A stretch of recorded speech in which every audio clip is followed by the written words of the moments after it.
Everyone, তোমরা সবাই কেমন আছো? আশা করছি অনেক ভালো আছো। তো আজ হলো শনিবার, মানে আমাদের এখানে শীতলা পুজো। এখানে আমি পায়ে আলতা পরে নিয়েছিলাম পুজো দিতে যাব বলে। অঞ্জলি দেবো আর পায়ে না আলতা বললে হয়? দুটো শাড়ির মধ্যে আমি ঠিক করতে পারছিলাম না কোনটা পরবো, তো লাস্টে আমি এটাই ঠিক করলাম। যাই হোক, আজ আমি শাড়িটা পুরো একাই পরেছিলাম, কারোর হেল্প ছাড়াই। শাড়িটা পরতে একটু প্রবলেম হচ্ছিল, বাট একাই পরতে হবে, সবসময় তো কেউ তোমাকে হেল্প করবে না, তাই নিজেই পরলাম।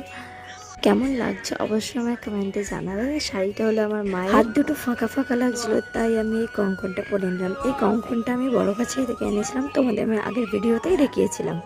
চলো, তোমাদের সাথে কথা বলতে বলতে আমি এখানে রেডি হয়ে গেছি। তোমাকে কেমন লাগছে অবশ্যই একটা কমেন্ট করে জানিও।